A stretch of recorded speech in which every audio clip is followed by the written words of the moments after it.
سفر معراج میں آپ علیہ الصلاۃ والسلام نے غیبت کرنے والوں کا انجام بھی دیکھ لیا۔ کچھ لوگوں کو آپ علیہ الصلاۃ والسلام نے دیکھا کہ وہ اپنا گوشت کاٹ کاٹ کر کھا رہے ہیں، تو پوچھا جبرائیل علیہ الصلاۃ والسلام سے کہ جبرائیل امین، یہ کون لوگ ہیں؟ ان کو یہ سزا کیوں دی جا رہی ہے کہ یہ اپنا گوشت کاٹ کاٹ کر کھا رہے ہیں؟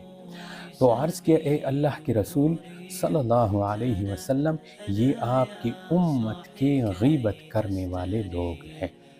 آج انہی کا گوشت کاٹ کر ان کو کھلایا جا رہا ہے۔ یہ دنیا میں اپنے بھائیوں کی غیبت کیا کرتے تھے۔ اللہ نے قرآن شریف میں کتنے واضح الفاظ میں ہمیں جو ہے غیبت کرنے سے منع فرمایا ہے۔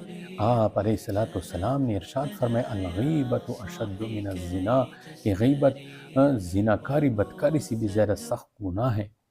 لہٰذا جس کی بھی غیبت کی ہے، اگر اس کو ایذا پہنچی ہو، اس سے جو ہے معافی مانگے اور آئندہ کے لیے عزم کرے کہ میں کسی کی بھی غیبت نہیں کروں گا، بلکہ اپنے مسلمان بھائیوں کی صفات بیان کیا کرے۔ اللہ پاک ہمیں اس گناہ سے بھی بچائے۔